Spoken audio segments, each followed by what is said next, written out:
ഇതെന്തോടാ വേതാളം വല്ലതാണോ? എടാ നിനക്ക് നന്നായിട്ട് പടം വരയ്ക്കാൻ അറിയല്ലേ? ഓ നമ്മുടെയൊക്കെ പടം പന്നലായിട്ടും വരയ്ക്കും, ബാക്കി പടമൊക്കെ നല്ലതായിട്ടും വരയ്ക്കും. സ്കൂളിൽ പടം വരയ്ക്കും നിനക്കാ ഫസ്റ്റ്. നാളെ നിനക്ക് സ്വീകരണം ഉണ്ടെന്ന് സ്കൂളില്. ആ ഹലോ വിനീഷ് ചേട്ടാ, നാളെ ഫ്രീ ആണോ?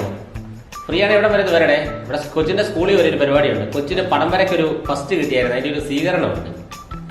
എന്റെ ചേട്ടാ ഞാൻ ഞെട്ടിപ്പോയി. കാരണം ഉണ്ടല്ലോ അവിടെ ഒരു പടം വര മത്സരം ഉണ്ടായിരുന്നു. ബാക്കിയുള്ള പിള്ളേരൊക്കെ പൂവും കായൊക്കെ വരച്ചപ്പം എന്റെ കൊച്ചു വരച്ചത് ഭയങ്കര ക്രിയേറ്റീവ് ആയിട്ടുള്ളൊരു പടമാണ്. അപ്പോൾ ഒരു റിയാലിറ്റിയാണ് വരച്ചത്. എനിക്കിത് കണ്ടപ്പോൾ വിശ്വസിക്കാൻ പറ്റിയില്ല. ടീച്ചർ വിളിച്ചു പറഞ്ഞപ്പോൾ ഞാനിത് കോരി തിരിച്ചുപോയി. അവള് വരച്ച പടം എന്ന് വെച്ച് കഴിഞ്ഞിട്ട് അറിയോ, ഈ ദാരിദ്ര്യം സഹിക്കാൻ വേണ്ടി ആദിവാസി ചെറുക്കനും ഒരു ആദിവാസി പെണ്ണും ഒരു ഉണക്കക്കരിമ്പ് ഒന്നിച്ച് കടിച്ചു പറിച്ച് തിന്നുവാണ്. അപ്പൊ അവിടെ ഒടിഞ്ഞു വീഴാനായിട്ട് ചാകരട്ടുള്ള ഒരു പശു നിൽക്കുന്നത്. എന്നാൽ എങ്ങനെ ഇവർക്ക് ഐഡിയ കിട്ടിയെന്ന് എനിക്കറിയാൻ പറ്റുന്നില്ല. അത് ഹൊറിബിൾ.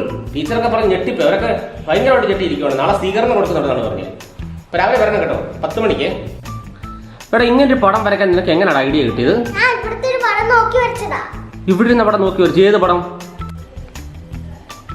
ഈ പടം.